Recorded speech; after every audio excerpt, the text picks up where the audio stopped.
थोड़ा आवाज बढ़ा दीजिए।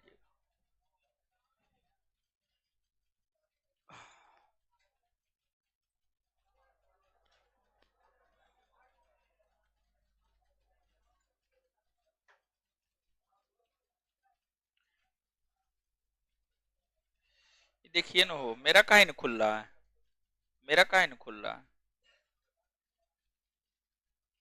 देखिए ऑन हो गया है ना, स्टार्ट हो गया है ना, चलिए ठीक। और वो भी एगो जो वीडियो में लॉक लगा हुआ है ना, उसको भी अनलॉक कर दीजिएगा, ठीक, अनलॉक कर दीजिएगा। पढ़ने दीजिए ना, क्या होगा।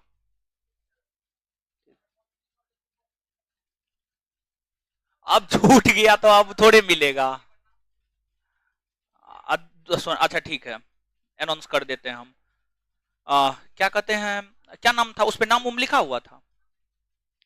एगो पॉलिटी का ऑब्जेक्टिव जो है ना छूट गया था, उसका मटेरियल छूट गया है। कोई लड़का लिए हैं तो दे दीजिए।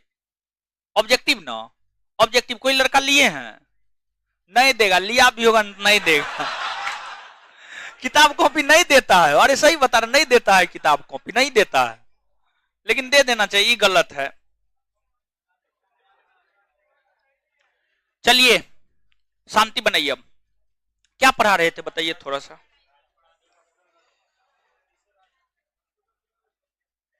चलिए, जो पिछले क्लास में पढ़ाए थे, दो चार गो क्वेश्चन पूछे, पूछते हैं, बताइए।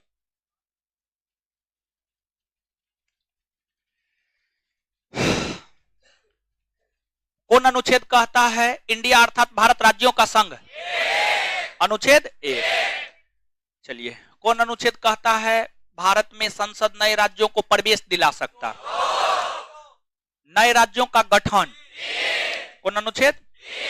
अच्छा एक बात बताइएगा कि जो है आपको भारत में राज्यों का पुनर्गठन कौन आधार पर हुआ है, कौन आधार पर। भाषाई आधार, भाषाई आधार पर हुआ। किस आयोग के सिफारिश पर, क्या, फजल अली आयोग। फजल अली आयोग का गठन कब हुआ है, 1953। इसने अपनी रिपोर्ट कब सौंपी है, 1955 में सौंपी है। बहुत बढ़िया। फजल अली आयोग की रिपोर्ट के आधार पर भारत में कितने राज्य कितने केंद्र शासित प्रदेश, 14 राज्य और 6 केंद्र। अच्छा एगो क्वेश्चन बोलते हैं, ठीक है, एगो क्वेश्चन लिखते हैं यहां पर, आप लोग जवाब दीजिए तो देखते हैं आप लोग का कॉमन सेंस कितना है, ठीक है।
क्या होगा,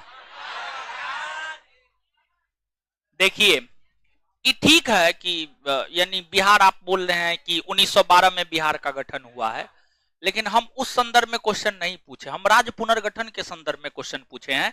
7वां संविधान संशोधन 1956 के तहत राज्यों का पुनर्गठन हुआ और कुल 14 गो राज्य बनाया गया था, कुल 14 गो राज्य बनाया गया था, और 14 राज्य में अपना बिहार था, ठीक है, बिहार था, मध्य प्रदेश था, राजस्थान था, मेघालय नहीं था। मेघालय का गठन 1972। तो इसका जो सही आंसर होगा ना मेघालय होगा, मेघालय। मतलब कॉमन सेंस आप लोग में नहीं है।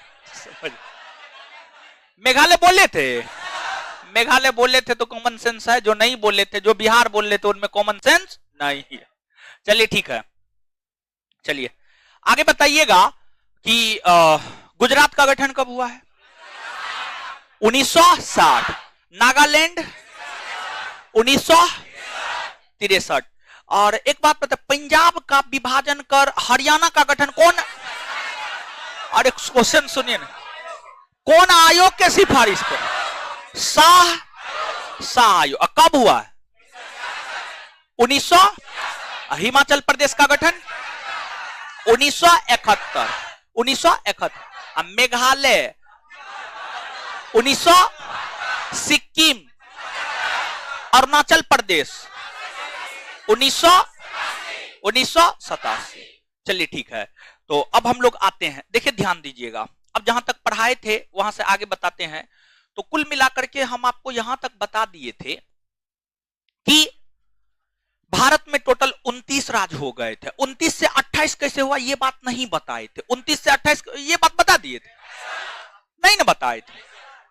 तो अब यहां पर जम्मू कश्मीर की कहानी हमको कहना है, तो थोड़ा सा जम्मू कश्मीर की कहानी को हम लोग समझने का प्रयास करते हैं, और यहीं पर देशी रियासत के संदर्भ में भी हम लोग बात कर लेंगे। ठीक है, ऐसे तो जम्मू कश्मीर एक बहुत बड़ा टॉपिक है, बहुत उलझा हुआ टॉपिक है, लेकिन जनरल कंपटीशन के लिहाज से 2-3 चीज है जो वहां से पूछा जाता है। जो चीज पूछा जाता है टू दी पॉइंट आकर के जो है उन चीजों को हम लोग समझते हैं, बुझते हैं। देखिए ध्यान दीजिएगा भाई लोग, आपको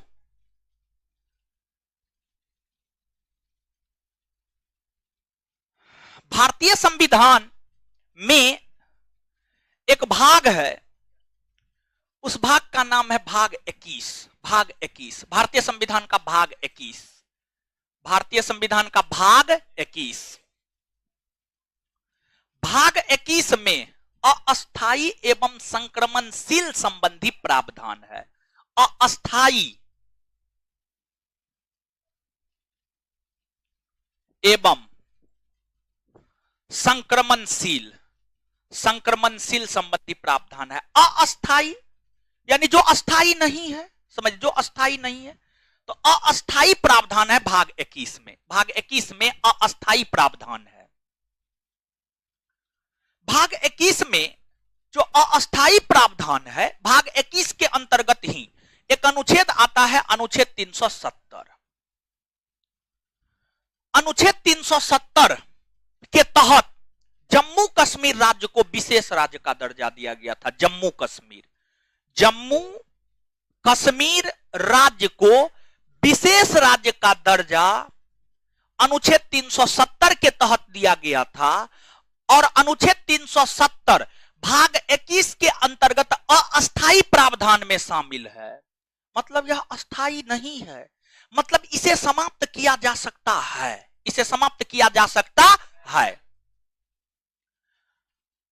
तो जम्मू कश्मीर राज्य को जो विशेष राज्य का दर्जा था, ये अस्थायी प्रावधान था, और अस्थायी प्रावधान था, इसी वजह से इसको समाप्त किया जा सकता था, और इसे समाप्त किया गया है, समाप्त किया गया है।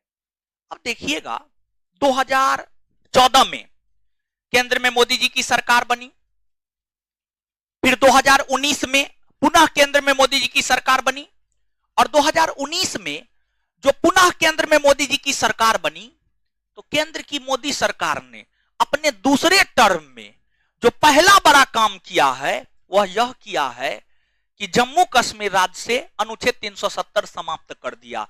देखिए समझिएगा चीजों को, यहां पर आपको जम्मू कश्मीर जब भारत को आजादी मिली थी, भारत को आजादी 1947 में मिली थी। 1947 में जब भारत को आजादी मिली थी, तो उस समय जम्मू कश्मीर एक देशी रियासत हुआ करता था। जम्मू कश्मीर जो है एक देशी रियासत हुआ करता था, और देशी रियासत उस क्षेत्र को कहा जाता है जहां पर राजा महाराजाओं का शासन, जहां पर राजा महाराजाओं का शासन था, उसी को क्या कहा जाता है? देशी रियासत। तो आजादी के समय जम्मू कश्मीर एक देशी रियासत था, एक देशी रियासत था। अब देखिएगा, आप याद कीजिएगा, एगो बात आप याद कीजिए, 1947 का भारतीय स्वतंत्रता अधिनियम, 1947 का जो भारतीय स्वतंत्रता अधिनियम है, इस अधिनियम में यह कहा गया था, आपको हो सकता है याद ना हो, लेकिन इस अधिनियम में यह कहा गया था कि देशी रियासत भारत में शामिल होना चाहता है, भारत में शामिल हो जाए, पाकिस्तान में शामिल होना चाहता है, पाकिस्तान में शामिल हो जाए, या स्वतंत्र रहना चाहता है तो देशी रियासत स्वतंत्र रहे, देशी रियासत स्वतंत्र रहे। आप चीजों को समझिएगा हम क्या बोल रहे हैं। भारतीय स्वतंत्रता अधिनियम 1947 के तहत भारत को आजादी मिली और इस अधिनियम के तहत देशी रियासत को यह अधिकार दिया गया कि देशी रियासत भारत में शामिल होना चाहता है, भारत में शामिल हो, पाकिस्तान में शामिल होना चाहता है, पाकिस्तान में शामिल हो, और स्वतंत्र रहना चाहता है तो वह स्वतंत्र भी रह सकता है, स्वतंत्र भी रह सकता है।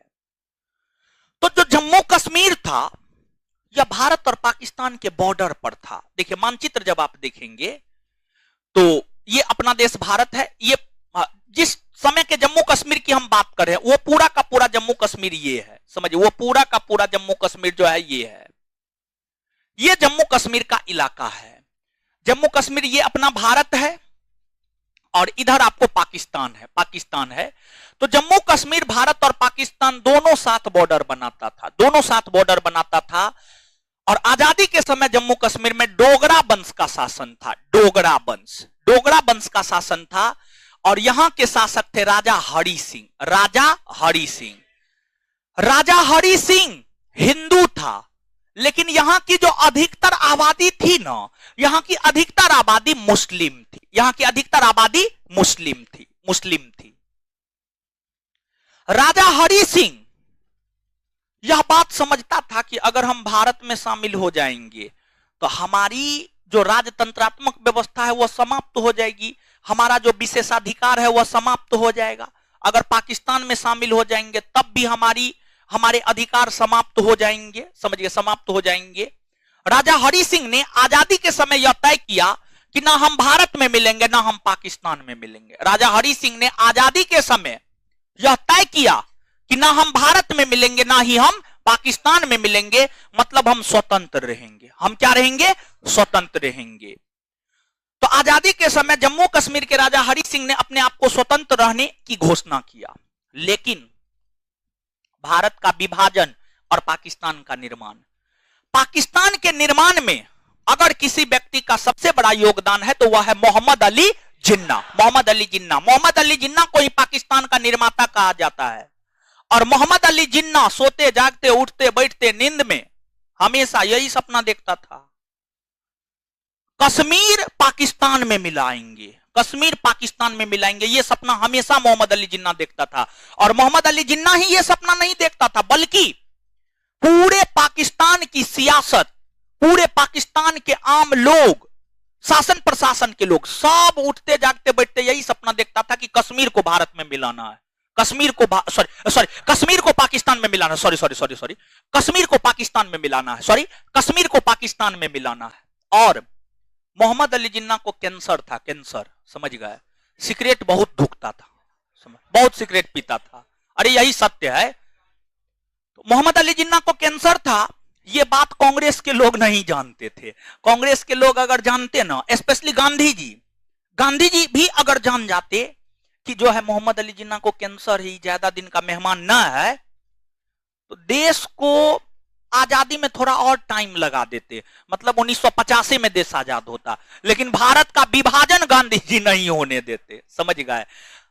और ये बात मोहम्मद अली जिन्ना को कैंसर है, ये बात मोहम्मद अली जिन्ना किसी को नहीं बताया था, अपने तक ही सीमित रखा था। कोई उसके शागिर्द भी नहीं जानते थे, जो उनके बहुत करीबी थे वो भी नहीं जानते थे कि मोहम्मद अली जिन्ना को कैंसर है, कोई नहीं जानता था। और मोहम्मद अली जिन्ना के जीवन का जो अंतिम आधा घंटा है ना, बहुत कष्ट में गुजरा है, बहुत ज्यादा कष्ट में गुजरा है, समझ गए। तो खैर उन बातों के ऊपर हम लोगों को नहीं जाना है। तो मोहम्मद अली जिन्ना है आइए ना, है तरीका समझिए ना, जो बता रहे हैं सुनिए, बाद में कहानी खिस्सा सुनिएगा, ठीक है। तो मोहम्मद अली जिन्ना कश्मीर को पाकिस्तान में मिलाना चाहता था, कश्मीर को पाकिस्तान में मिलाना चाहता था, लेकिन राजा हरि सिंह ना उसको भारत में मिलाना चाहता था ना पाकिस्तान में।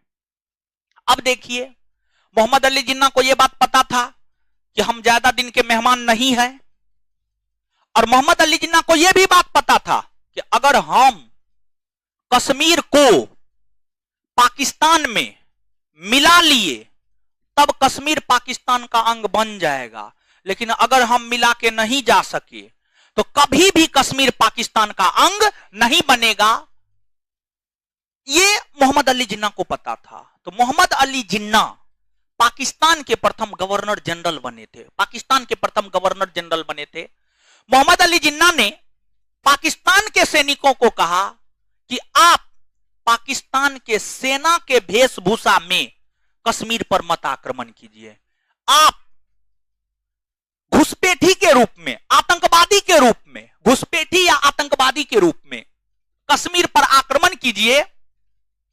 ऐसे हरि सिंह नहीं मानेगा, लेकिन जब कश्मीर पर आक्रमण होगा, हरि सिंह को पराजित करेंगे, तब तो हरि सिंह मानेगा ना, तब कश्मीर पाकिस्तान में मिल जाएगा ना।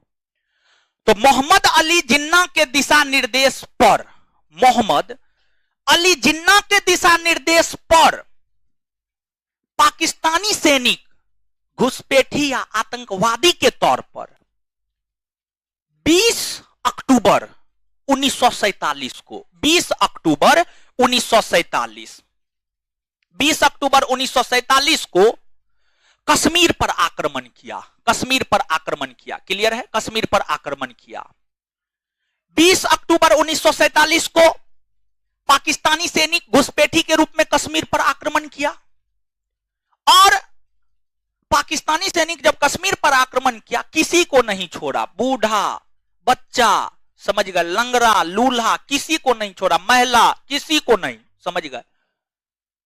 मौत के घाट उतारता गया, महिलाओं के साथ जो है ज्यादती की गई, तमाम प्रकार की घटनाएं हुई, और धीरे धीरे पाकिस्तानी सैनिक आगे ही बढ़ता जा रहा था। और जो शासक होता था, जो राजा होता था, वो राजधानी में रहता था। जैसे हमारे मोदी जी गुजरात के हैं, लेकिन भारत की राजधानी दिल्ली है, तो प्रधानमंत्री दिल्ली में रहते हैं। नीतीश जी नालंदा के हैं, लेकिन बिहार के सर्वे सर्वा हैं, बिहार के माए बाप हैं, समझ गए, तो बिहार की राजधानी पटना में रहते हैं, हाँ या नहीं है? तो शासक राजधानी में रहता है। तो जो आपको राजा हरि सिंह था, उनकी राजधानी श्रीनगर थी, और वो श्रीनगर में था। धीरे धीरे पाकिस्तानी सैनिक श्रीनगर की ओर प्रस्थान कर रहा था, और जैसे जैसे श्रीनगर की ओर प्रस्थान कर रहा था ना, वैसे वैसे जो है उनको डर बढ़ता जा रहा था, अब क्या होगा क्या नहीं होगा। और बेचारा तो था हिंदू, अगर पाकिस्तान में मिल जाता तो फिर उनका क्या हश्र होता, वो उनको भी पता था। तो पाकिस्तानी सैनिक आगे बढ़ रहा था। तो राजा हरि सिंह के मुख्य सेनापति थे, उनका नाम था राजेंद्र सिंह। राजा हरि सिंह के मुख्य सेनापति थे, उनका नाम था राजेंद्र सिंह। राजेंद्र सिंह, हरि सिंह ने राजेंद्र सिंह को पंडित नेहरू के पास भेजा। हरि सिंह ने राजेंद्र सिंह को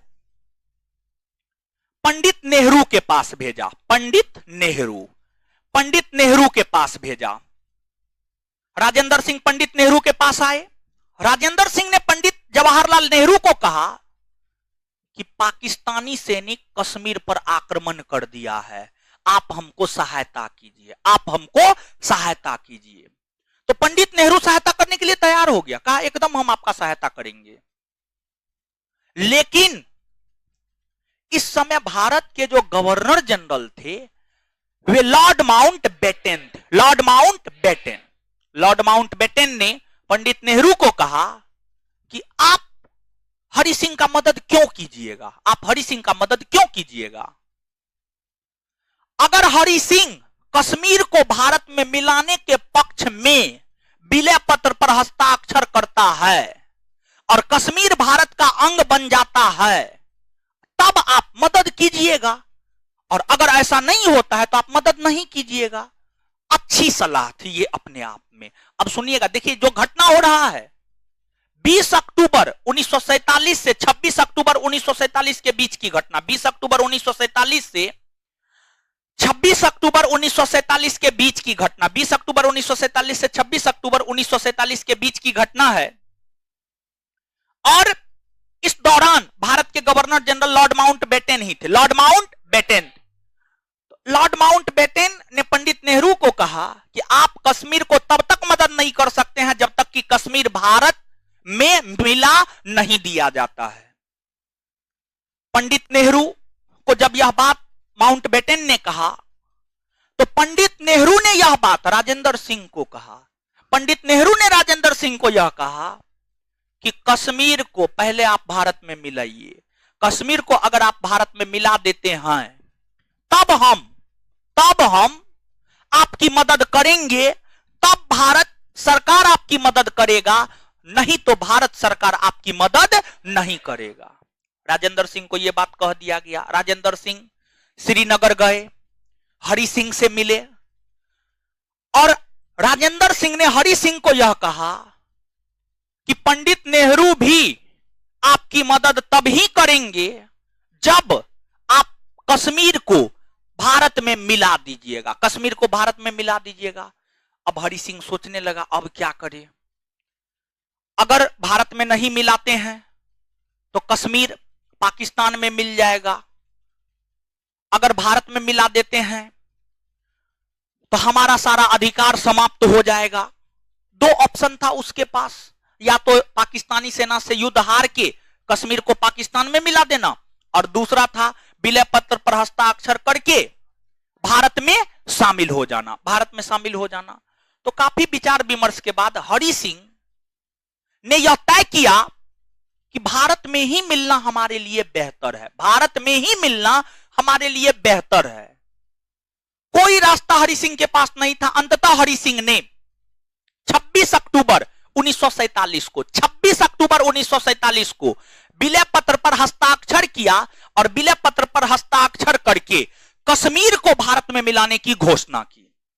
जैसे ही हरि सिंह ने कश्मीर को भारत में मिलाने की घोषणा की, विलय पत्र पर हस्ताक्षर किया, वैसे ही भारत सरकार के तरफ से पुलिस बल कश्मीर पहुंच गया। भारत सरकार की तरफ से पुलिस बल कश्मीर पहुंच गया और जो पाकिस्तानी सैनिक घुसपैठी के रूप में कश्मीर पर आक्रमण किया था उनका सामना करने लगा और भारतीय सैनिक धीरे धीरे भारतीय सैनिक पाकिस्तानी सैनिकों को पीछे हटा ही रहा था, समझ गए। और धीरे धीरे पाकिस्तानी सैनिक पीछे हट रहा था, धीरे धीरे पाकिस्तानी सैनिक जो है आपको पीछे हट रहा था। लेकिन उसी दौरान 1948 ईस्वी में 1947 से बढ़कर 1948 में अब हम लोग आ गए हैं।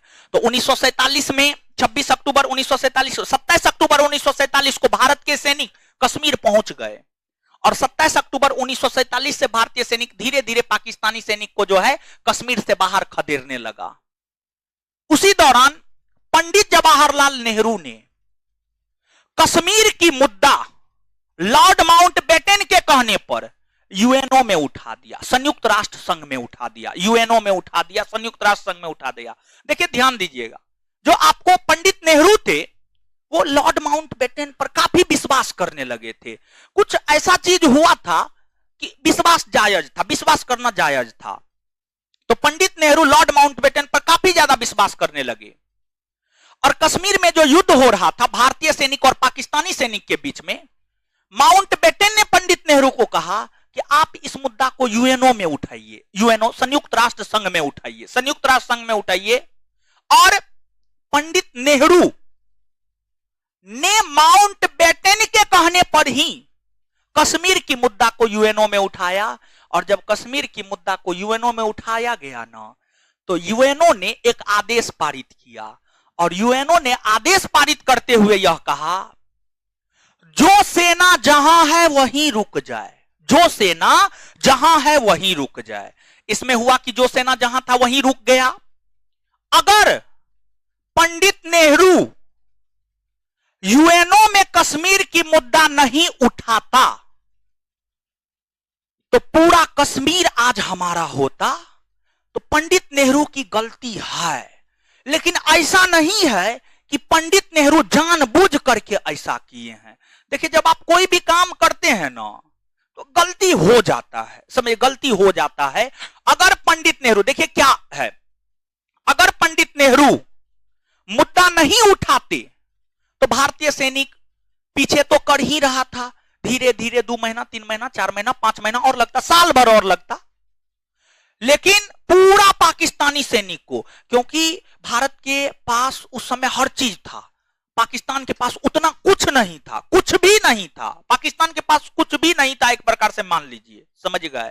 भारत के पास था, कुछ जरूर था, तो भारतीय सैनिक जो है पाकिस्तानी सैनिक को बाहर कर देते, पाकिस्तानी सैनिक को बाहर कर देते। लेकिन यूएनओ में जब मुद्दा उठाया गया तो यूएनओ ने आदेश दिया कि जो सैनिक जहां है वहीं रुक जाए।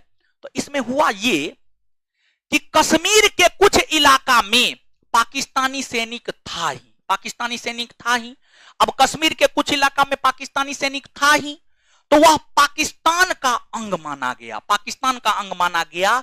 और उसी क्षेत्र को हम लोग कहते हैं पाक ऑक्यूपाइड कश्मीर, मतलब पीओके, मतलब कश्मीर का वैसा क्षेत्र जिस पर पाकिस्तान का अधिकार है, कश्मीर का वैसा क्षेत्र जिस पर पाकिस्तान का अधिकार है। लेकिन आप यहां पे सोचिएगा, अमित शाह या आरएसएस प्रमुख जो कहते हैं मोहन भागवत, कश्मीर हमारा है, ये एकदम सत्य है। क्योंकि कश्मीर के सर्वे सर्वा तो राजा हरि सिंह थे, राजा हरि सिंह ने कश्मीर को मिलाने की घोषणा भारत में किया, तो पूरा का पूरा कश्मीर हमारा होगा या नहीं होगा, हाँ या ना, होगा ना हो। तो पाकिस्तान के लोगों में नैतिकता होनी चाहिए कि छोड़ दे पीओके वाले एरिया को, होनी चाहिए या नहीं होनी चाहिए, समझ गए। तो एक प्रकार से कहिएगा ना, तो राजा हरि सिंह जो हस्ताक्षर किया, ऐसा थोड़ी है कि राजा हरि सिंह ये हस्ताक्षर किया है कि नहीं कश्मीर का यही इलाका भारत में होगा। राजा हरि सिंह ने पूरे कश्मीर को भारत में मिलाने की घोषणा की है, पूरे कश्मीर को भारत में मिलाने की घोषणा की है। तो जो पाक ऑक्यूपाइड कश्मीर है वो भी भारत का है, समझे, वो भी भारत का है। और देखिए अगर मोदी जी नहीं कर पाते हैं तो पता नहीं क्या होगा, लेकिन केंद्र की मोदी सरकार में हिम्मत है, वो कुछ भी कर सकता है, ठीक है। जब राम मंदिर जैसे मुद्दे को सुलझा सकता है, राम मंदिर जैसे मुद्दे को सुलझा सकता है, तो ये तो उससे थोड़ा सा कम उलझा हुआ चीज है, समझे। तो हो सकता है, समझे, हो सकता है, लेकिन इसके लिए जो है ना युद्ध लड़ना होगा, बिना युद्ध का नहीं होगा, होगा लेकिन युद्ध लड़ना होगा। और अरे भारत का सैनिक बहुत मजबूत है, पाकिस्तान के तुलना में भारत का सैनिक बहुत मजबूत है, समझे। संसाधन भी भारत के पास बहुत है, पाकिस्तान के पास बहुत कम संसाधन है, भारत के पास बहुत संसाधन है। भारत अगर चाहेगा ना, समझ गए, भारत अगर चाहेगा तो पाकिस्तान को रातों रात नक्शा से मिटा सकता है। लेकिन भारत में जो है, देखिए भारत के लोग जो है शांति प्रिय हैं, दयालु स्वभाव के हैं,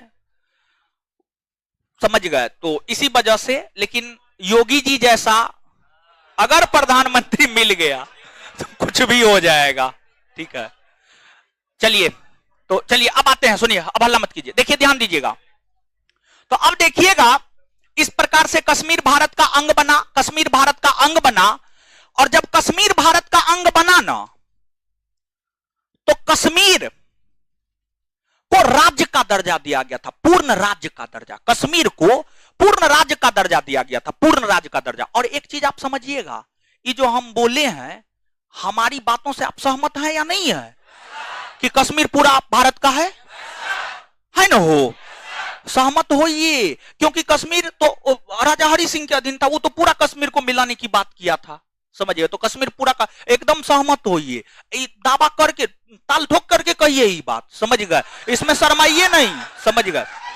तो अब देखिएगा, यहां पर एक चीज और समझिएगा, जम्मू कश्मीर राज्य को भारत के भीतर पूर्ण राज्य का दर्जा दिया गया, पूर्ण राज्य, पूरा का पूरा राज्य, राज्य का दर्जा दिया गया था। और जम्मू कश्मीर को भारतीय संविधान के अनुच्छेद 370 के तहत, भारतीय संविधान के अनुच्छेद 370 के तहत जो है विशेष राज्य का दर्जा दिया गया था। अनुच्छेद 370 के तहत जो है आपको विशेष राज्य का दर्जा दिया गया था, क्लियर है, विशेष राज्य का दर्जा दिया गया था। इसके तहत बहुत सारे प्रावधान थे, जैसे कि यह प्रावधान था कि जम्मू कश्मीर में कोई भी अन्य राज्य के लोग आकर जमीन नहीं खरीद सकता है। जब जम्मू कश्मीर में अनुच्छेद 370 लागू था तब की बात हम कर रहे हैं, तब की बात हम कर रहे हैं, गौर कीजिएगा आप इस चीज पर। जब जम्मू कश्मीर में अनुच्छेद 370 लागू था तब की बात हम कर रहे हैं कि कोई भी भारत के अन्य राज्य के लोग कश्मीर में जाकर के भूमि या संपत्ति अर्जित नहीं कर सकता था। मतलब आप बिहार के हैं तो आप बिहार से जम्मू कश्मीर जाकर संपत्ति अर्जित नहीं कर सकते थे, ये चीज था। फिर आपको आप बिहार के लोग कश्मीरी महिला से शादी तक नहीं कर सकता था, लेकिन वहीं पाकिस्तान के लोग कश्मीरी महिला से शादी कर सकता था। पाकिस्तान के लोग कर सकता था, लेकिन कश्मीर भारत का अंग है, फिर भी भारत के लोग कश्मीर की महिला से शादी नहीं कर सकता था। यह प्रावधान था। और भी बहुत सारे प्रावधान थे।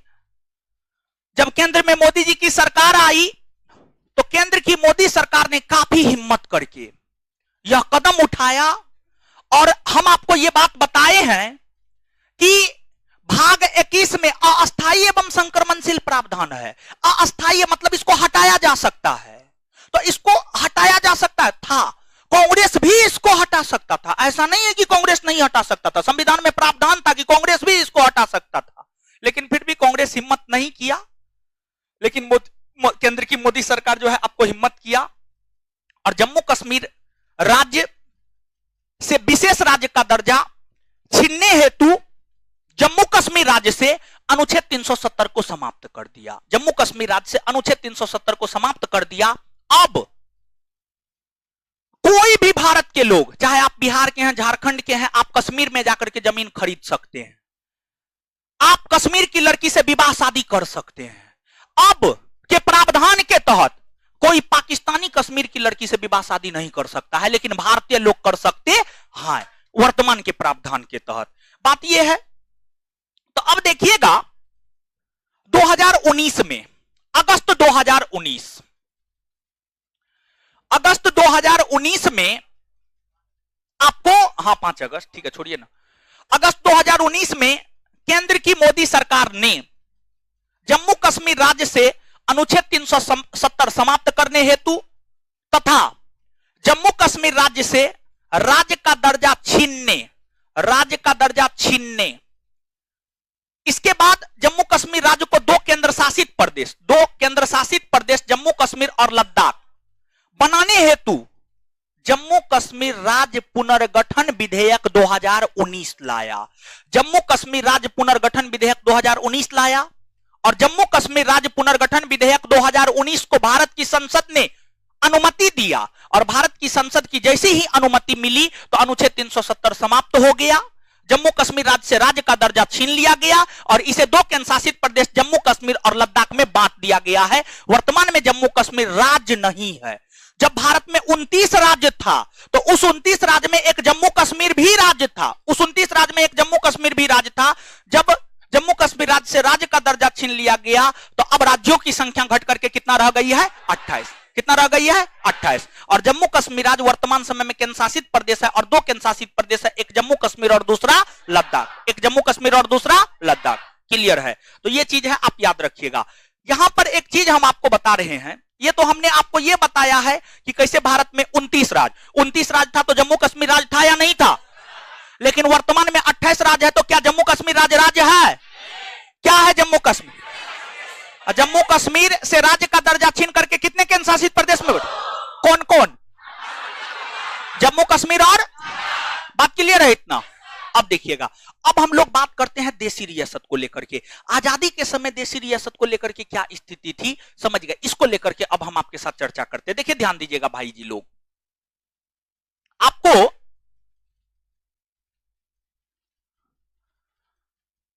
जो है 1947 ईस्वी में यह स्पष्ट हो गया था। 1947 के शुरुआती दौर में ही, और जून 1947 में, मान लीजिए जून 1947, 3 जून 1947 को माउंटबेटन योजना आया था। 3 जून 1947 को माउंटबेटन योजना आया था, और माउंटबेटन योजना में यह स्पष्ट कर दिया गया था कि भारत की सत्ता भारतीयों के हाथ में सौंपी जाएगी। भारत की सत्ता भारतीयों के हाथ में सौंपी जाएगी। मतलब यह स्पष्ट हो गया कि भारत आजाद होने वाला है। भारत आजाद होने वाला है। इस समय भारत के भीतर दो प्रकार के क्षेत्र थे। जैसे आज के भारत में, आज के भारत में भी दो प्रकार का क्षेत्र है, एगो राज है, एगो केंद्र शासित प्रदेश है या नहीं है?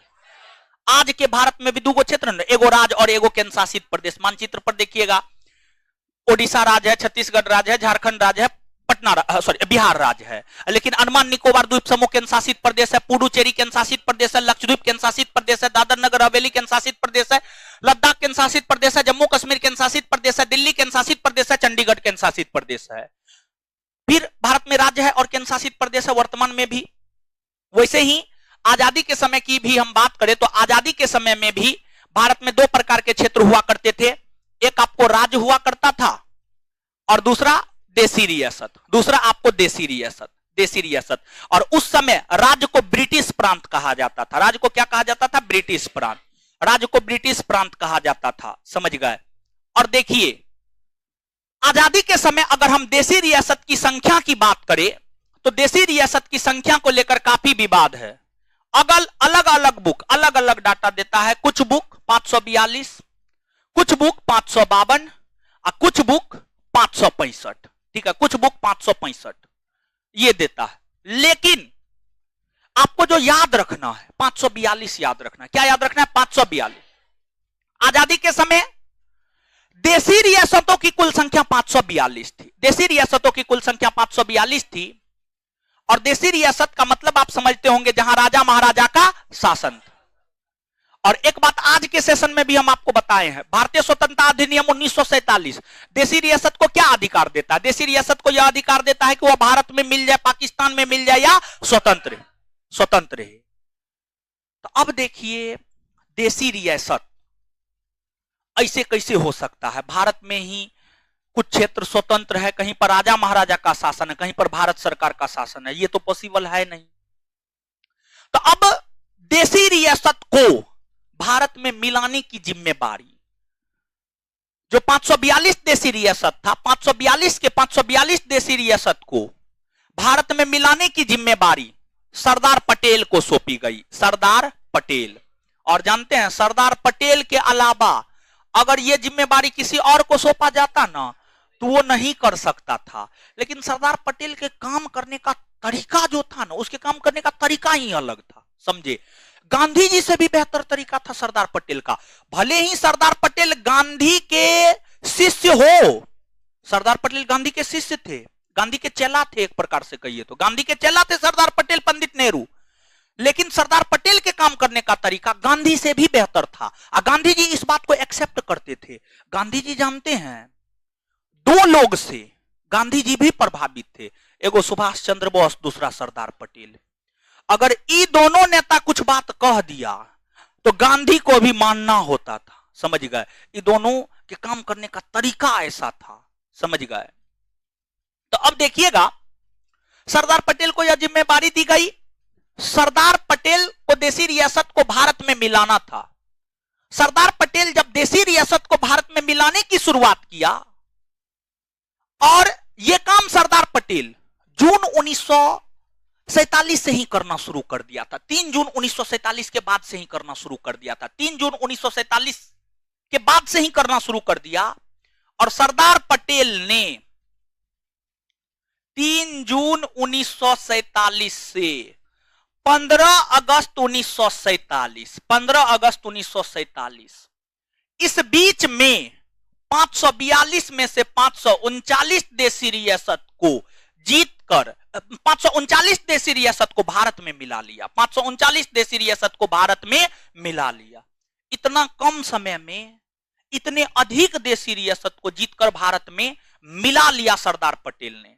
सरदार पटेल एगो विलय पत्र तैयार किए, ठीक है, विलय पत्र तैयार किए। और उस विलय पत्र में डेट लिखा हुआ था, डेट, और डेट के बाद जो है देसी रियासत लिखा हुआ था और उसके आगे नाम लिखना था। फिर वहां पे घोषणा पत्र में यह बात लिखा हुआ था कि हम फलना देसी रियासत के फलना राजा हैं, हम भारत में मिलने के पक्ष में मतदान करते हैं, हम इसको स्वीकार करते हैं। और नीचे हस्ताक्षर करना था, समझ गए। कुछ चीज खाली था और जो मूल बात था वो लिखा हुआ था।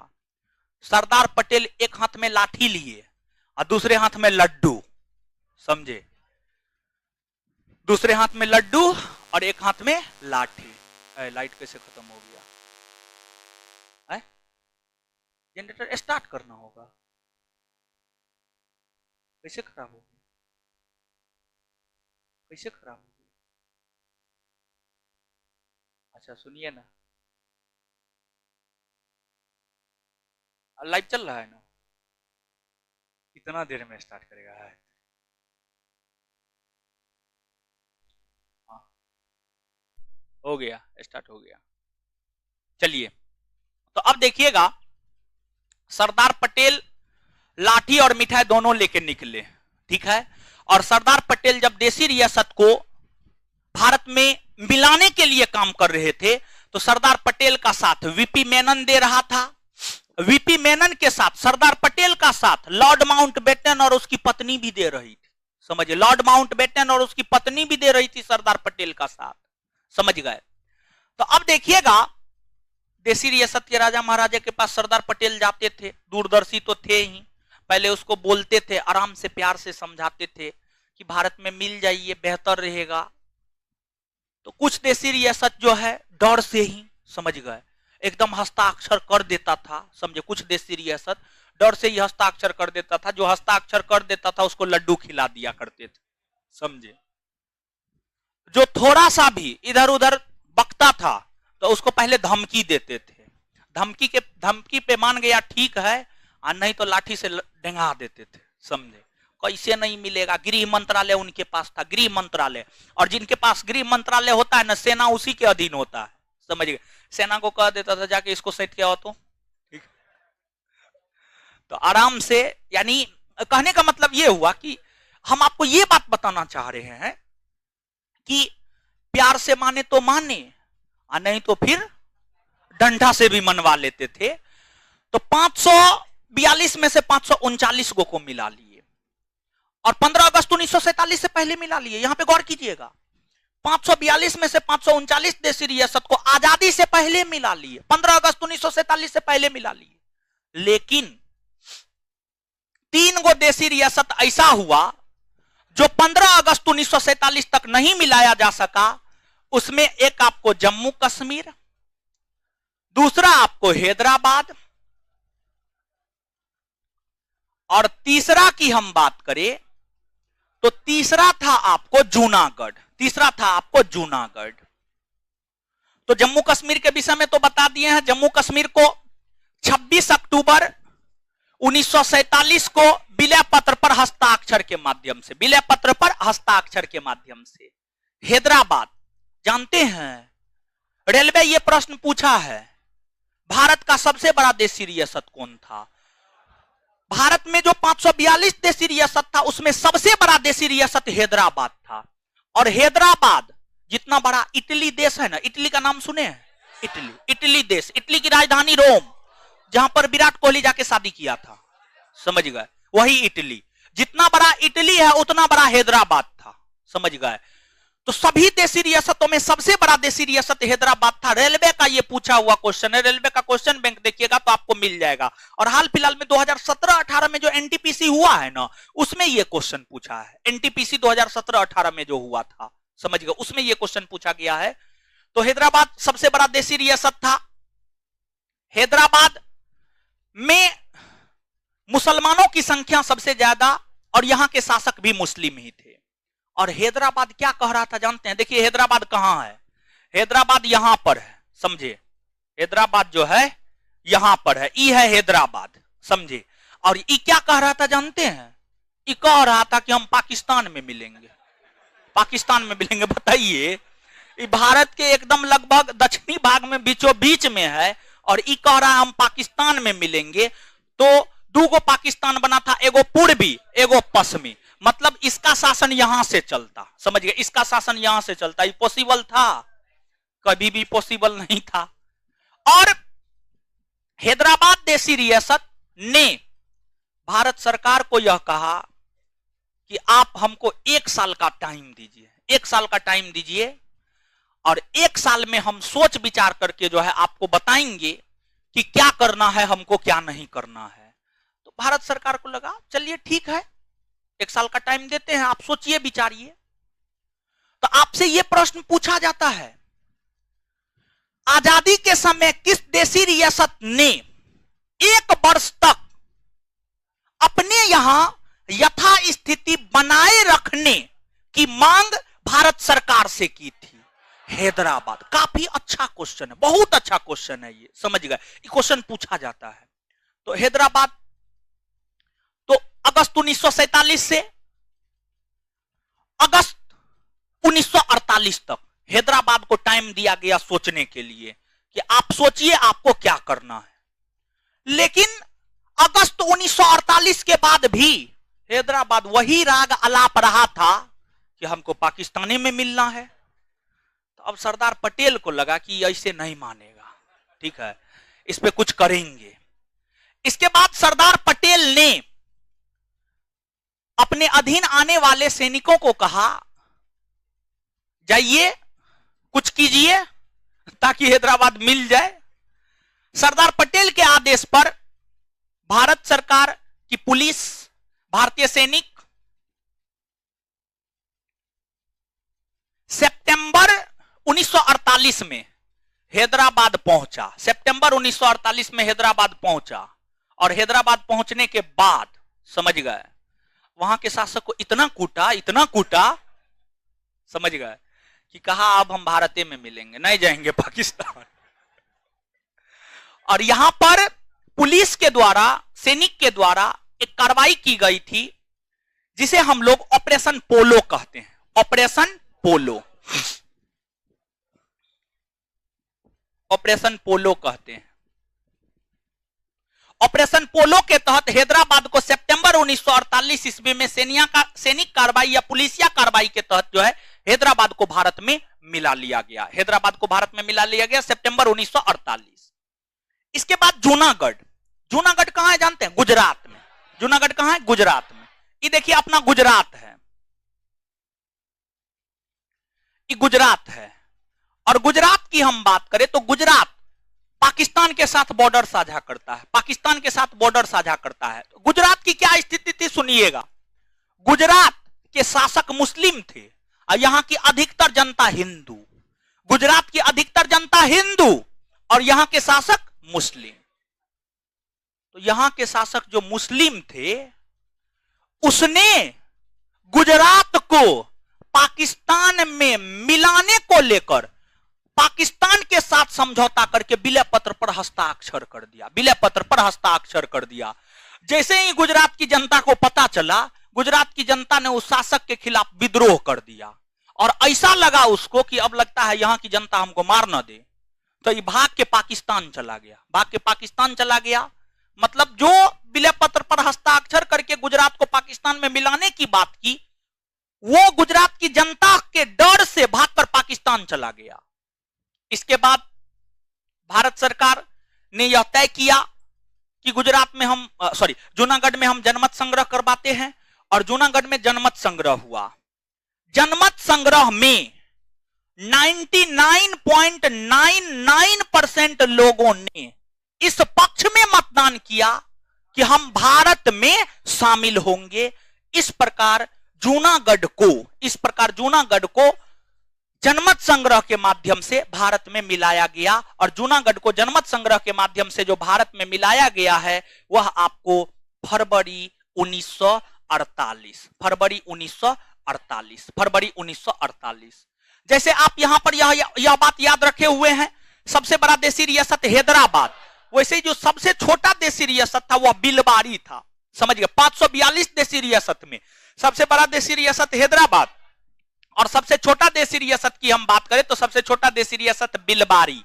कौन था आपको? बिलबारी। बिलबारी सबसे छोटा देशी रियासत था, आप इसको याद रखिएगा। नीचे से आप हेडिंग मारिएगा, नीचे से आप हेडिंग मारिएगा। क्या हेडिंग मारिएगा? बता रहे हैं, ठीक है। नीचे से आप हेडिंग मारिएगा देशी रियासत।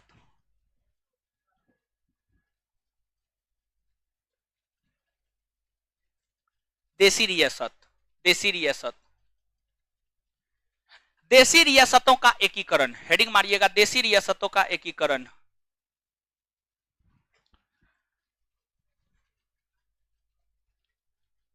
देशी रियासतों का एकीकरण। देशी रियासतों का एकीकरण।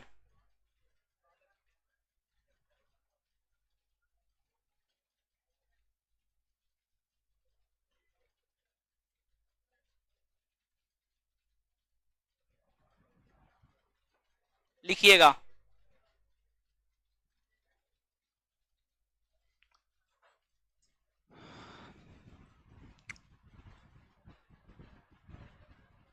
लिखिएगा। आजादी मिलने तक, ऐसे लिखिए, आजादी के समय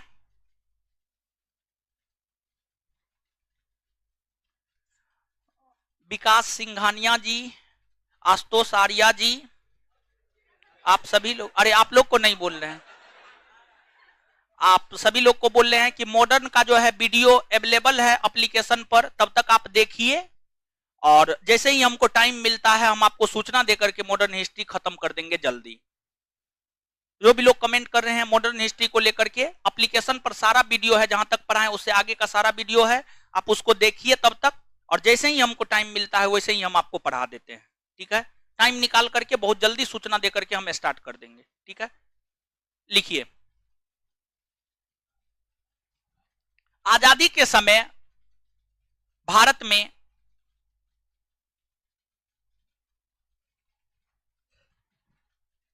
आजादी के समय भारत में 542 देशी रियासत था।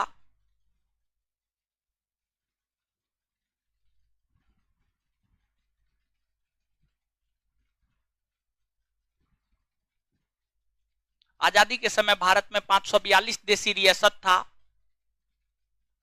जिसमें से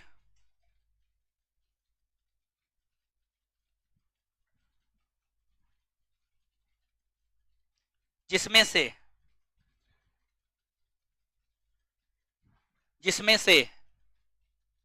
539 देशी रियासत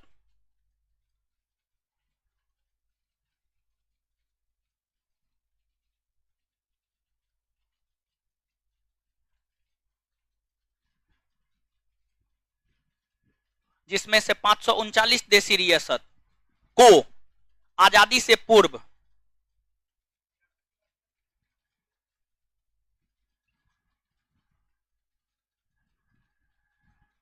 539 देशी रियासत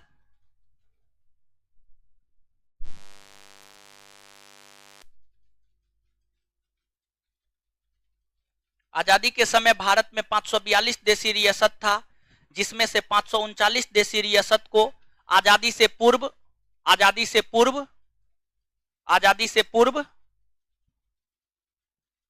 सरदार पटेल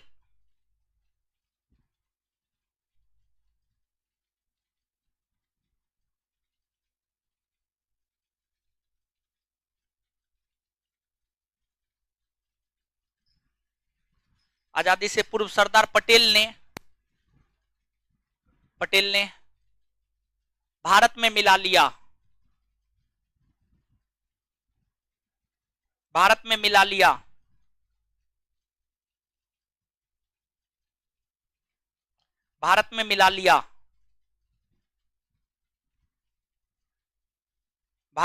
लिया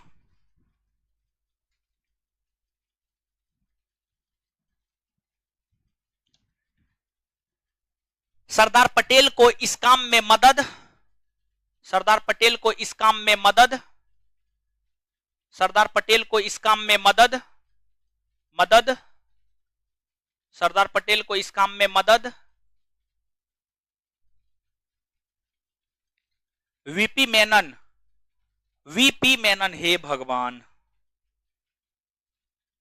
अभी तुरंत न लिखे थे, कहीं ना कहीं लिखे हैं। सरदार पटेल को इस काम में मदद वीपी मेनन ने किया था। सरदार पटेल को इस काम में मदद वीपी मेनन ने किया था।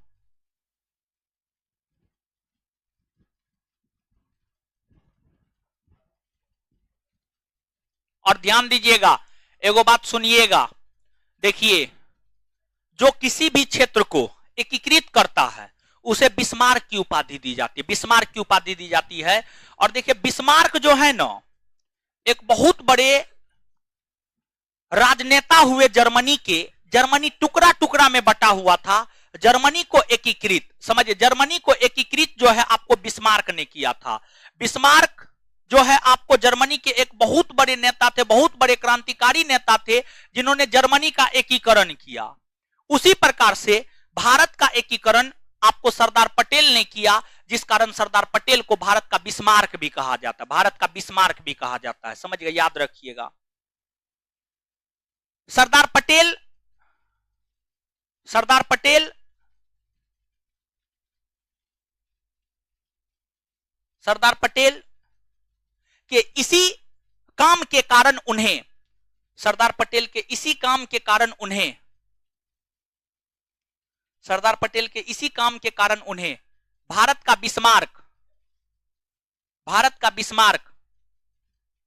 कहा जाता है, भारत का बिस्मार्क कहा जाता है।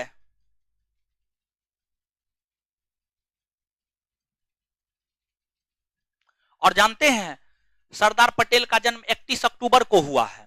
उन्होंने पूरे भारत को एक सूत्र में बांधा है। यह कारण है कि उनके जन्म दिवस 31 अक्टूबर को राष्ट्रीय एकता दिवस के रूप में मनाया जाता है। आपसे आपके परीक्षा यह भी प्रश्न पूछता है राष्ट्रीय एकता दिवस कब मनाया जाता है? 31 अक्टूबर। दूसरा प्रश्न यह भी पूछता है कि जो है किसके जन्म दिवस को राष्ट्रीय एकता दिवस के रूप में मनाया जाता है? सरदार पटेल। दोनों बात याद रखिएगा, तो उसी में कंटिन्यू कीजिएगा। हाँ 1875, हाँ नहीं लिखना नहीं है, सिर्फ 31 अक्टूबर लिखना है। लिखिएगा सरदार पटेल के जन्म दिवस 31 अक्टूबर को, सरदार पटेल के जन्म दिवस 31 अक्टूबर को, सरदार पटेल के जन्म दिवस 31 अक्टूबर को 31 अक्टूबर को राष्ट्रीय एकता दिवस के रूप में, राष्ट्रीय एकता दिवस के रूप में, राष्ट्रीय एकता दिवस के रूप में मनाया जाता है, राष्ट्रीय एकता दिवस के रूप में मनाया जाता है, राष्ट्रीय एकता दिवस के रूप में मनाया जाता है।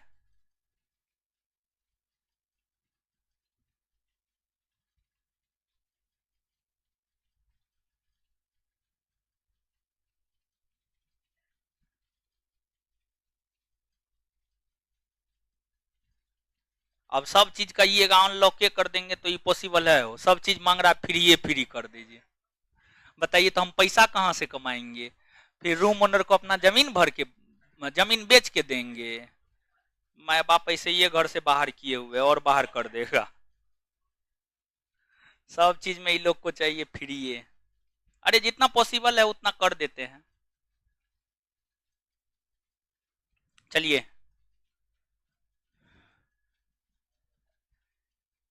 मनाया जाता है, फुल स्टॉप। तीन देशी रियासत जो आजादी तक, तीन देशी रियासत जो आजादी तक,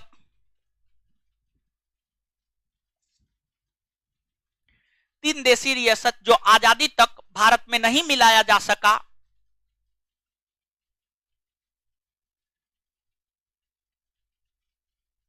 वो निम्न है।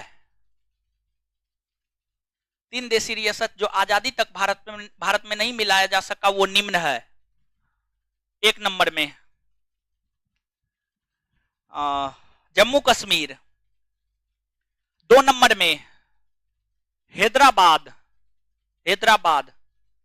तीन नंबर में जूनागढ़, तीन नंबर में जूनागढ़। चलिए क्या एक बार फिर से? अच्छा ठीक है। एक नंबर में जम्मू कश्मीर, दो नंबर में हैदराबाद, तीन नंबर में जूनागढ़, तीन नंबर में जूनागढ़। आगे लिखिएगा। हैदराबाद के शासक को निजाम कहा जाता था, ठीक है। निजाम शासक का नाम नहीं था, निजाम उसको कहा जाता था, ठीक है। लिखिएगा आगे। आजादी के समय नीचे से नेक्स्ट पॉइंट, आजादी के समय सबसे बड़ा देशी रियासत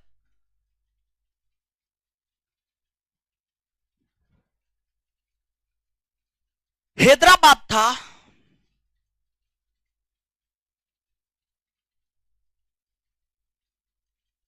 जो वर्तमान में पंखा हवा का नहीं देता है वो है, उसको खोल दीजिए ना, ठीक है, गर्मी लगता है बड़ी।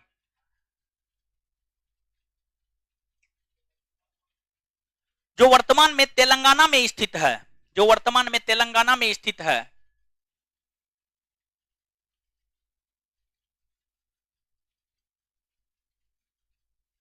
वहीं सबसे छोटा देशी रियासत बिलबारी है। वहीं सबसे छोटा देशी रियासत बिलबारी है। बिलबारी कहां लिखे थे वो?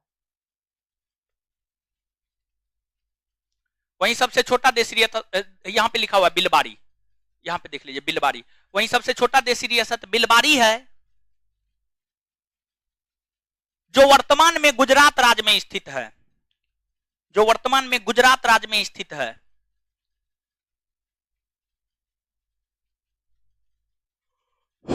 जो वर्तमान में गुजरात राज्य में स्थित है।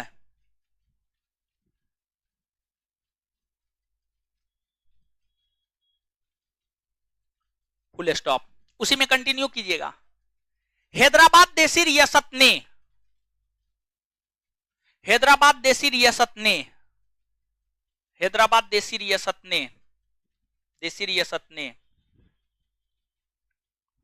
आजादी के बाद, आजादी के बाद, आजादी के बाद 1 वर्षों तक, आजादी के बाद 1 वर्षों तक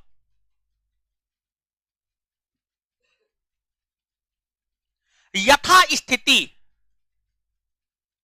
यथास्थिति, यथास्थिति यानी जैसा स्थिति है वैसा ही बने रहने दीजिए। यथास्थिति बनाए रखने को लेकर, यथास्थिति बनाए रखने को लेकर, यथास्थिति बनाए रखने को लेकर भारत सरकार के साथ, भारत सरकार के साथ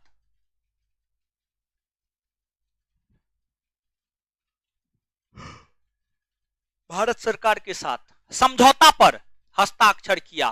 भारत सरकार के साथ समझौता पर हस्ताक्षर किया। भारत सरकार के साथ समझौता पर हस्ताक्षर किया। अब नीचे से आगे हेडिंग मारिएगा 1 नंबर में जम्मू कश्मीर।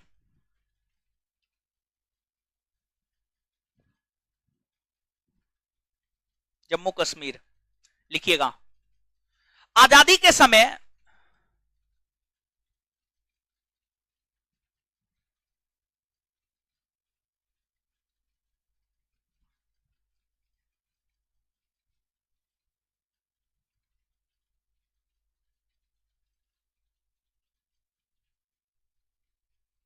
आजादी के समय, आजादी के समय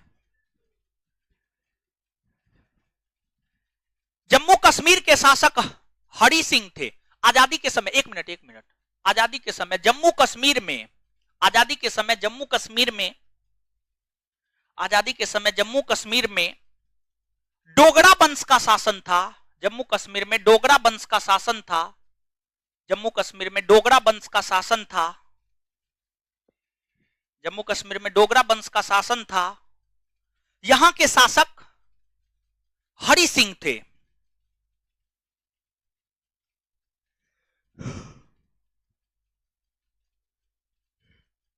यहां के शासक हरि सिंह थे। हरि सिंह थे।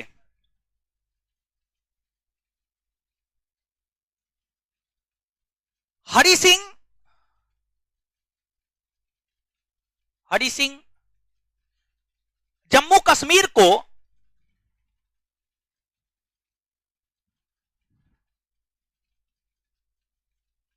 हरि सिंह जम्मू कश्मीर को न भारत में मिलाना चाहता था और ना ही पाकिस्तान में। हरि सिंह जम्मू कश्मीर को, हरि सिंह जम्मू कश्मीर को ना भारत में मिलाना चाहता था और ना ही पाकिस्तान में, ना ही पाकिस्तान में, ना ही पाकिस्तान में। लेकिन लेकिन लेकिन जब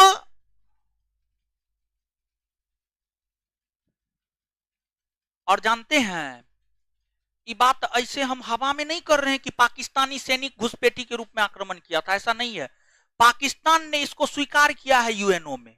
पाकिस्तान ने इस बात को स्वीकार किया है कि हाँ, पाकिस्तान के सेना घुसपैठ के रूप में कश्मीर पर आक्रमण किया था, इस बात को स्वीकार किया है पाकिस्तान, समझ गए। और ना ही पाकिस्तान में, लेकिन जब पाकिस्तानी सैनिक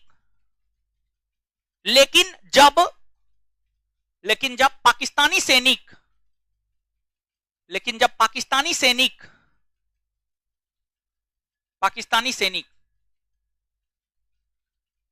घुसपैठियों के रूप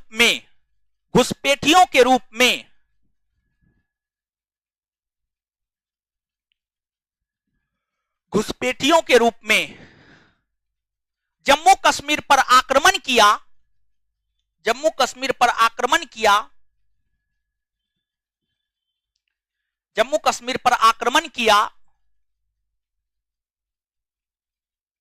तब राजा हरि सिंह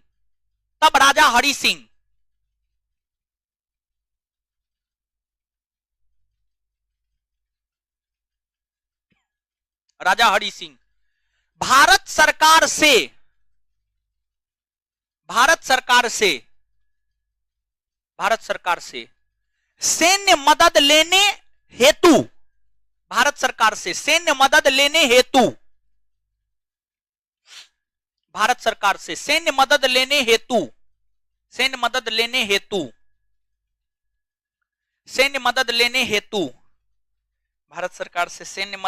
हेतु 26 अक्टूबर 1947 को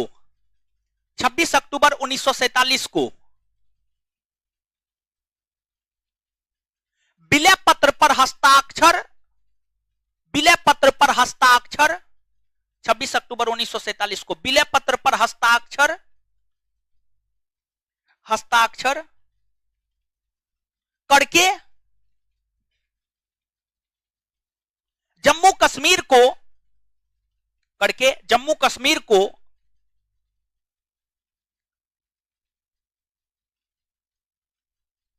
भारत में मिलाने की घोषणा की।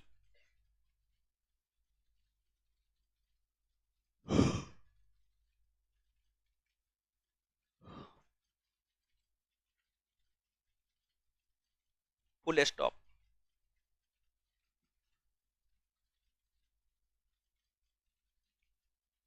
पैराग्राफ चेंज कीजिएगा,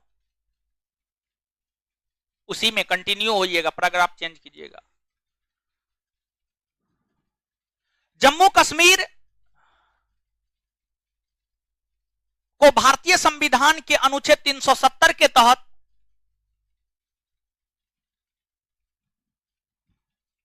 जम्मू कश्मीर को भारतीय संविधान के अनुच्छेद 370 के तहत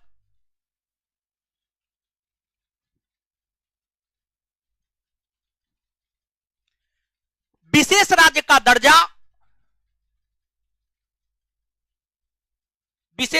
दर्जा मूल संविधान में, विशेष राज्य का दर्जा मूल संविधान में, हाँ एक बार फिर से, अच्छा ठीक है।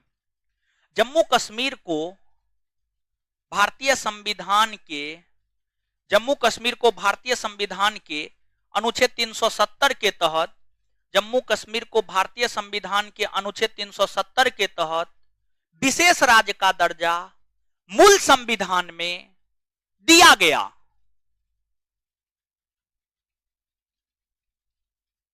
लेकिन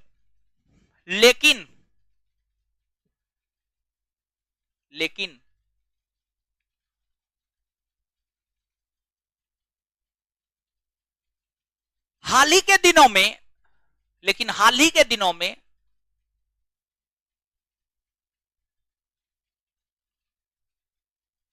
केंद्र की मोदी सरकार ने जम्मू कश्मीर राज्य पुनर्गठन विधेयक 2019, लेकिन हाल ही के दिनों में केंद्र की मोदी सरकार ने जम्मू कश्मीर राज्य जम्मू कश्मीर राज्य पुनर्गठन, जम्मू कश्मीर राज्य पुनर्गठन विधेयक 2019, जम्मू कश्मीर राज्य पुनर्गठन विधेयक 2019, जम्मू कश्मीर राज्य पुनर्गठन विधेयक 2019 के तहत जम्मू कश्मीर राज्य से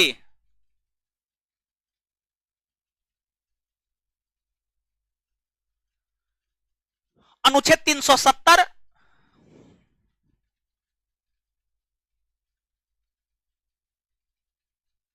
समाप्त कर दिया गया,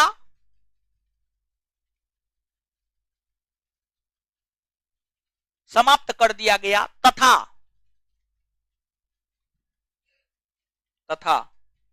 जम्मू कश्मीर राज्य से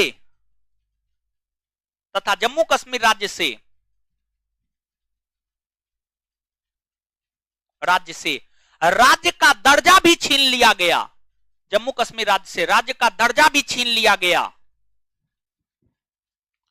राज्य का दर्जा भी छीन लिया गया,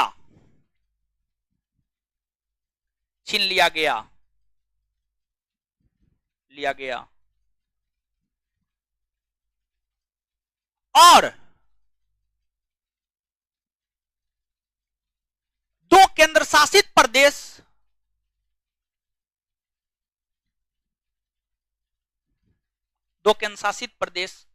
जम्मू कश्मीर और लद्दाख में, और दो केंद्र शासित प्रदेश जम्मू कश्मीर और लद्दाख में विभाजित किया गया, जम्मू कश्मीर और लद्दाख में विभाजित किया गया, जम्मू कश्मीर और लद्दाख में विभाजित किया गया।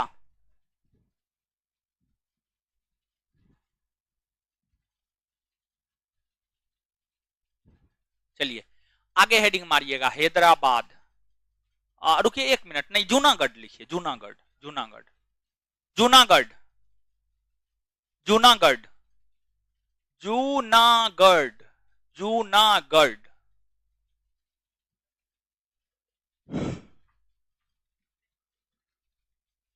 कोस्ट में जूनागढ़, कोस्ट में गुजरात लिख लीजिएगा, मतलब गुजरात में है, जूनागढ़ कोस्ट में गुजरात लिख लीजिएगा।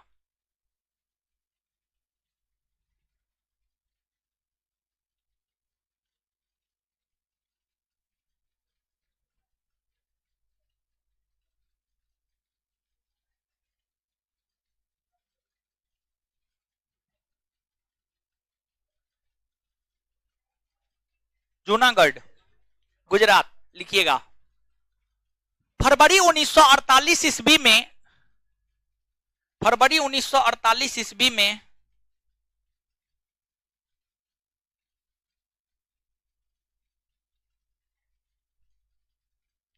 फरवरी 1948 ईस्वी में,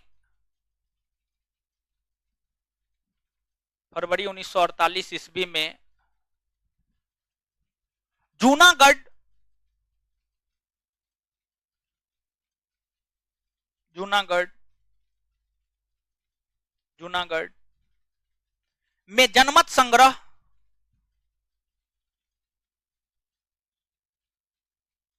जूनागढ़ में जनमत संग्रह करवाकर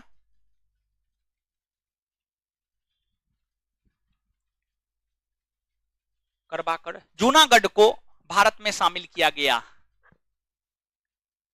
जूनागढ़ को भारत में शामिल किया गया।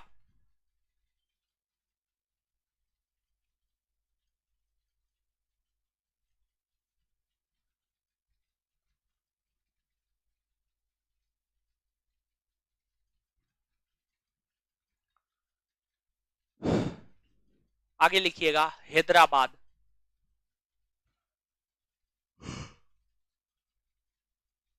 हैदराबाद,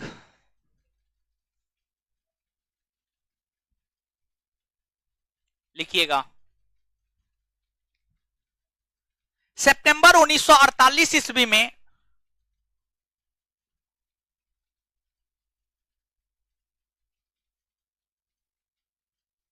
सितंबर 1948, सितंबर 1948, सितंबर 1948, 1948, सितंबर 1948 ईस्वी में सैनिक या पुलिसिया कार्रवाई, सैनिक या पुलिसिया कार्रवाई।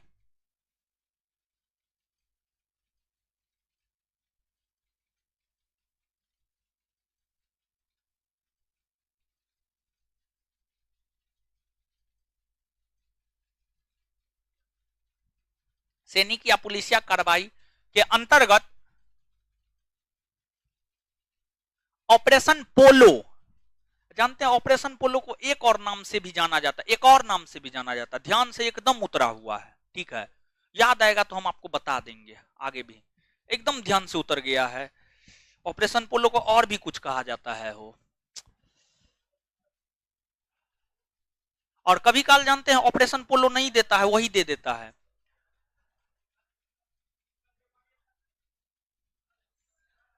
ध्यान में नहीं है, अरे वो सब चीज गूगल पे नहीं रहता, बहुत ऐसा चीज है जो गूगलों पे नहीं मिलेगा, ठीक है।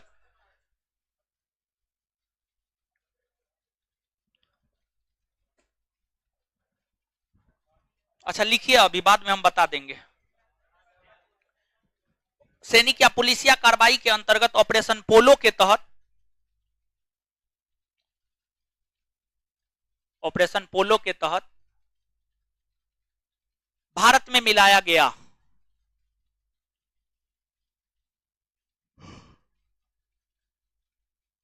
हाँ ऑपरेशन कैटरपिलर कहा जाता है, हाँ ऑपरेशन पोलो को ऑपरेशन कैटरपिलर भी कहा जाता है। तो अब लिख लिए ना, कोई दिक्कत नहीं है, कॉस्ट में लिख लीजिए ऑपरेशन कैटरपिलर, ऑपरेशन कैटरपिलर लिख देते हैं। अरे हे भगवान, ऑपरेशन पोलो के स्थान पर नहीं लिखना है, खत्म कर दिए है ना, मिलाया गया, मिलाया गया के कॉस्ट में लिखिए ऑपरेशन कैटरपिलर, मिलाया गया के कॉस्ट में लिखिए ऑपरेशन कैटरपिलर।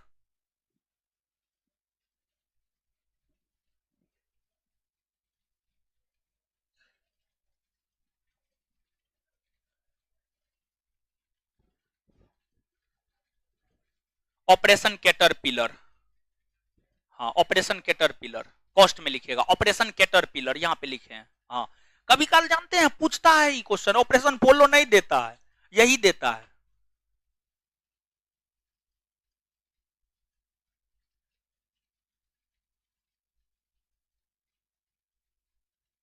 हाँ जी ठीक है।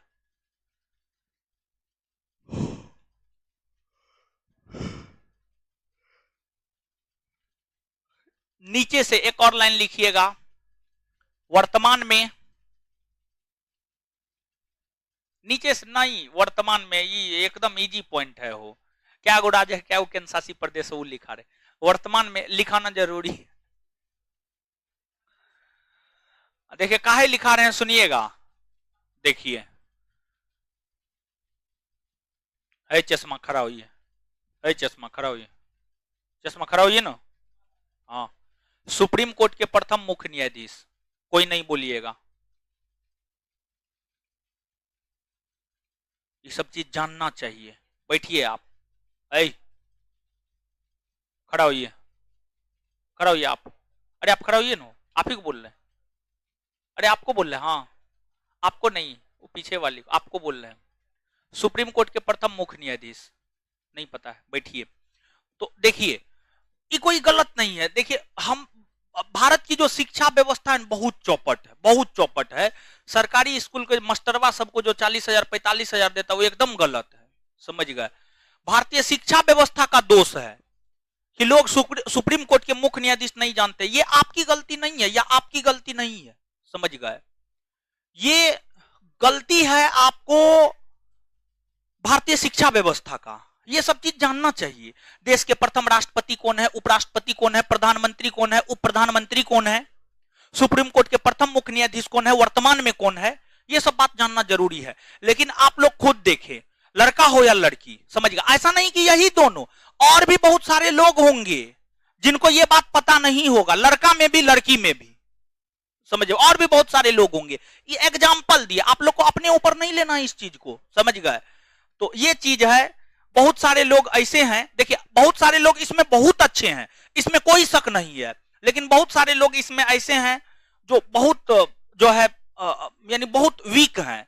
तो जो भी है हमको तो सबको लेकर के चलना है, वीक हो या जिनका अच्छा हो, तो इसी वजह से ये पॉइंट लिखा रहे हैं। ये पॉइंट लिखाने का कोई औचित्य नहीं बनता है, लेकिन फिर भी लिखा रहे हैं, लिखिएगा। वर्तमान में भारत में 28 राज्य और 8 केंद्र शासित प्रदेश है।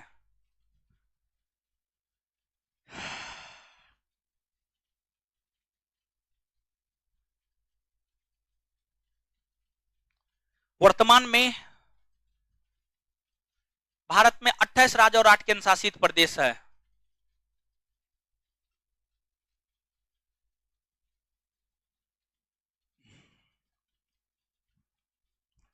समझ गए? तो आप ये चीज याद रखिएगा। 1 मिनट में इसको पढ़िए तो जितना बताएं।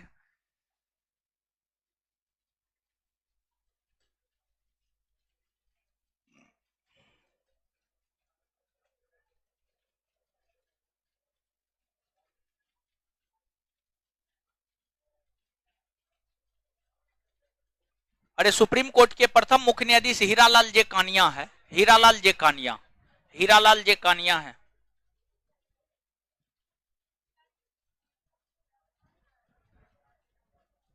पढ़िए पढ़िए पढ़िए, जल्दी पढ़िए।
चलिए पढ़ लिए भाई जी लोग। देखिए अब थोड़ा सा बोर्ड पे बनिए, तो थोड़ा सा और बोर्ड पे बनिएगा। देखिए बहुत सारे राज्य ऐसे हैं जिसके नाम में परिवर्तन हुए हैं, जैसे उत्तर प्रदेश, मध्य प्रदेश, उत्तराखंड,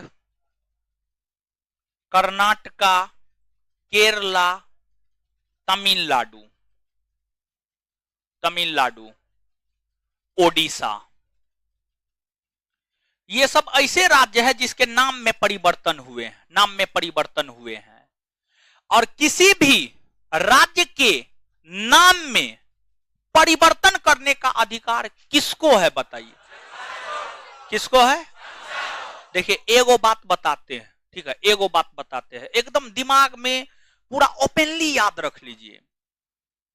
संविधान को लेकर, संविधान के अनुच्छेद को लेकर कोई भी परिवर्तन करने की बात अगर आपसे पूछा हो, संविधान को लेकर, संविधान में परिवर्तन करने को लेकर कोई भी बात आपसे पूछा गया हो, आंख बंद करके आप संसद मारिएगा।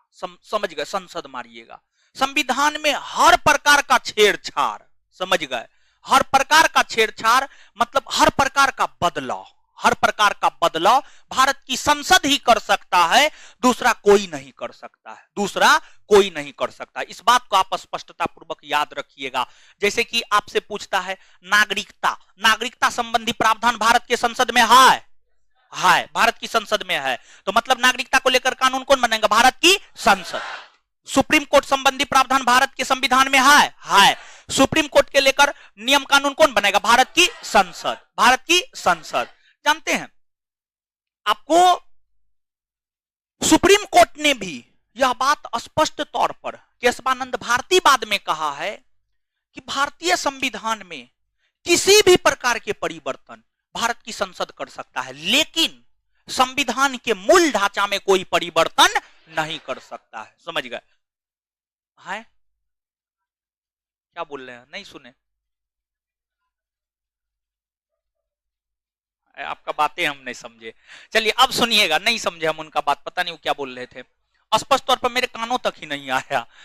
तो जो है ये सब ऐसे राज्य जिसके नाम में परिवर्तन हुए हैं, और राज्यों के नाम में जो परिवर्तन होता है वो अनुच्छेद 3 के तहत, अनुच्छेद 3 के तहत और भारत की संसद करता है।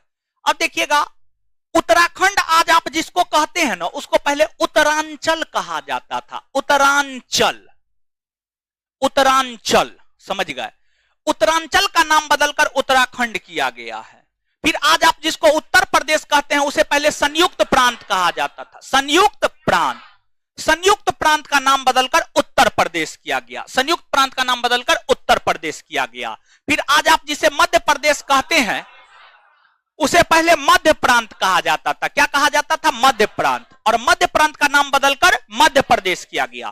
फिर आज आप जिसे कर्नाटक कहते हैं उसे पहले मैसूर कहा जाता था, और मैसूर का नाम बदलकर कर्नाटक किया गया है। आज आप जिसे केरल कहते हैं इसको पहले ट्रावनकोर कोचीन कहा जाता था। ट्रावनकोर कोचीन, ट्रावनकोर कोचीन कहा जाता था, और इसका नाम बदलकर जो है केरल किया गया है।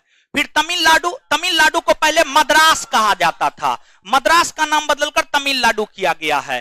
फिर ओडिशा को पहले उड़ीसा कहा जाता था। उड़ीसा, उड़ीसा का नाम बदलकर ओडिशा किया गया। उड़ीसा का नाम बदलकर ओडिशा किया गया है।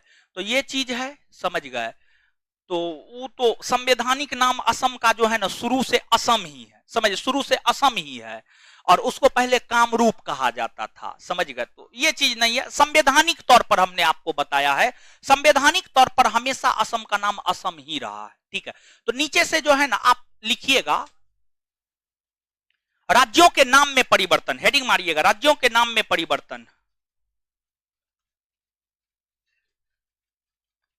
राज्यों के नाम में परिवर्तन।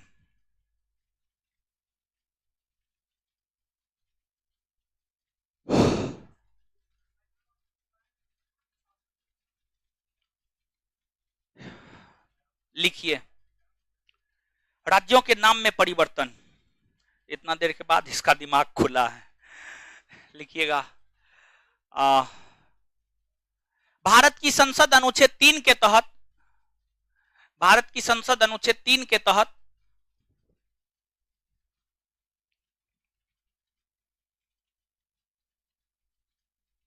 भारत की संसद अनुच्छेद 3 के तहत राज्यों के नाम में परिवर्तन करता है। राज्यों के नाम में परिवर्तन करता है। अब दो गो कॉलम बनाइएगा, पूर्व नाम, वर्तमान नाम।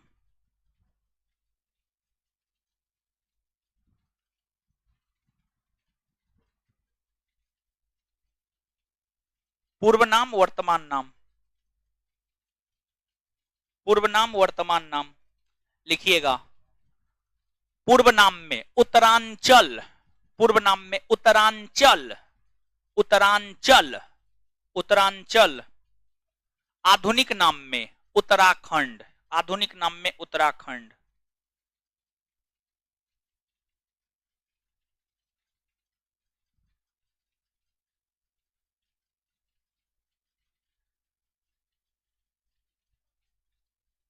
आगे पूर्व नाम में संयुक्त प्रांत, पूर्व नाम में संयुक्त प्रांत।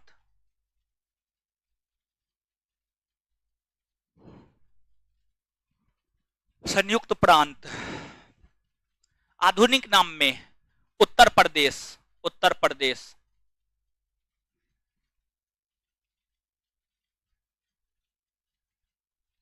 आगे पूर्व नाम में मध्य प्रांत, पूर्व नाम में मध्य प्रांत, मध्य प्रांत। आधुनिक नाम में मध्य प्रदेश, आधुनिक नाम में मध्य प्रदेश। आगे पूर्व नाम में उड़ीसा, उड़ीसा, उड़ीसा, उड़ीसा। आधुनिक नाम में ओडिशा, ओडिशा। आधुनिक नाम में ओडिशा, ओडिशा, ओडिशा। आधुनिक नाम में ओडिशा, ओडिशा। आगे पूर्व नाम में मद्रास, पूर्व नाम में मद्रास, मद्रास, मद्रास। आधुनिक नाम में तमिलनाडु, आधुनिक नाम में तमिलनाडु। देखिए पीछे में मोबाइल से बतिया रहा है, क्या कर रहे हैं मोबाइल से, हे भगवान। लिखिए मद्रास, आधुनिक नाम में तमिलनाडु। आगे पूर्व नाम में ट्रावनकोर, कोचीन। ट्रावनकोर, ट्रावनकोर लिखना होगा, ट्रावनकोर यहां पे लिखा हुआ है, थोड़ा उठ नहीं दिख रहा, हे भगवान।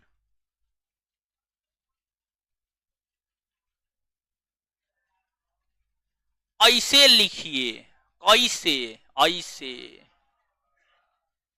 ट्रावनकोर, कोचीन।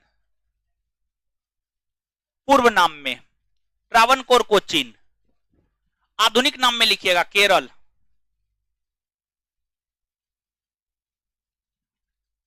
केरल। आगे पूर्व नाम में मैसूर।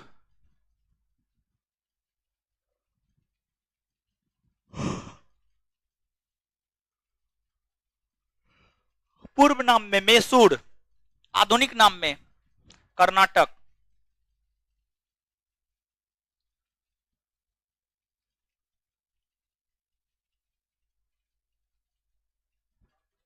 चलिए अकबकाइए नहीं ज्यादा। आइए तो एक बार याद करते हैं भाई जी लोग। बताइए, उत्तराखंड को पहले क्या कहा जाता? उत्तर प्रदेश को, ओडिशा को, तमिलनाडु को, केरल को, कर्नाटक को, मध्य प्रदेश को, मध्य प्रदेश को। अच्छा एक बात बताइएगा भाई जी लोग, आजादी के समय देश में देशी रियासतों की संख्या 500। सबसे बड़ा देशी रियासत, सबसे बड़ा, सबसे छोटा, बिलबारी। बिलबारी बोलिएगा, बकलोल याद होगा, नहीं तो नहीं याद होगा। सबसे बड़ा देशी रियासत, सबसे छोटा, सबसे छोटा। आजादी के समय किस देशी रियासत ने भारत सरकार के साथ 1 वर्ष तक यथा हैदराबाद, हैदराबाद। और एक बात बताइए, हैदराबाद को किस आधार पर भारत में मिलाया गया? सैनिक कार्रवाई या पुलिसिया कार्रवाई? सैनिक कार्रवाई या पुलिसिया कार्रवाई के तहत कौन सा ऑपरेशन? ऑपरेशन पोलो या ऑपरेशन कैटरपिलर? ऑपरेशन पोलो या ऑपरेशन। तो हैदराबाद को किस कार्रवाई के तहत? पुलिसिया कार्रवाई। कौन सा ऑपरेशन? ऑपरेशन पोलो या ऑपरेशन कैटरपिलर। और जूनागढ़ को जनमत संघ, जैसे जूनागढ़, जैसे जनमत। जूनागढ़ को कौन आधार पर? जूनागढ़ को। और इसके बाद जम्मू कश्मीर को विलय पत्र पर हस्ताक्षर, विलय पत्र पर हस्ताक्षर। जम्मू कश्मीर को मिलाया गया अक्टूबर 1947, जूनागढ़ को फरवरी 1948, हैदराबाद को सितंबर 1948, सितंबर 1948। तो जम्मू कश्मीर को कब मिलाया गया? जम्मू कश्मीर, हाँ, अक्टूबर 1900, जम्मू कश्मीर अक्टूबर 1900, जूनागढ़, जूनागढ़, हैदराबाद सितंबर 1948। इसके बाद आगे बताइएगा, जम्मू कश्मीर अभी राज्य है? क्या है? जम्मू कश्मीर को कितने केंद्र शासित? कौन कौन? जम्मू कश्मीर। और आजादी के समय जम्मू कश्मीर में कौन वंश का शासन? कौन वंश? शासक कौन थे? शासक कौन थे? बात क्लियर हुआ? हो गया ना? कल मेरा ही क्लास है, कल आपका क्लास है, मेरा ही क्लास है। कल हम लोग मिलते हैं इससे आगे। धन्यवाद आप सभी का। और हाँ सुनिए, एक मिनट है, एक मिनट रुकिए। तो होमवर्क दे रहे हैं, होमवर्क, होमवर्क। क्या होमवर्क दे रहे हैं सुनिएगा। ये ऑब्जेक्टिव है ना भाई जी लोग, आपके पास ऑब्जेक्टिव है नहीं वाला? चैप्टर नंबर 1 का क्वेश्चन करवा दिए, करवा दिए है ना? चैप्टर नंबर 1, इसमें कौन सा चैप्टर है? भारत का संवैधानिक विकास या ऐतिहासिक पृष्ठभूमि। ये चैप्टर नंबर 1 में हाँ क्वेश्चन करवा दिए हैं। इसमें टोटल है नंबर ऑफ क्वेश्चन 66। कल आइएगा तो 66 क्वेश्चन पूछेंगे अंतिम में, ठीक है? अंतिम में 66 क्वेश्चन पूछेंगे। और जवाब नहीं दिए, क्योंकि पढ़ा दिए हैं, क्वेश्चन भी करवा दिए, नहीं दिए तो आरती उतारेंगे। ओम जय जगदीश हरे।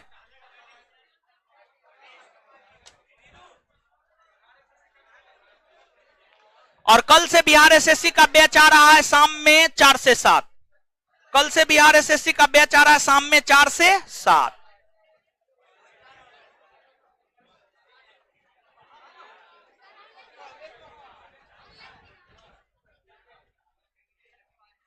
शाम में 4 से 7।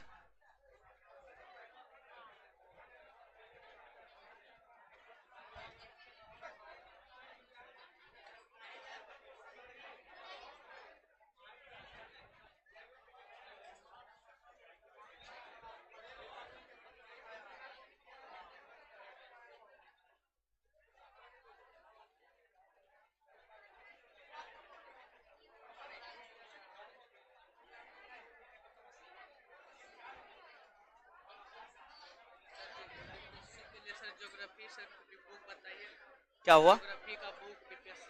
बीपीएससी के लिए महेश कुमार बर्नवाल का बुक पढ़िए ना, महेश कुमार बर्नवाल।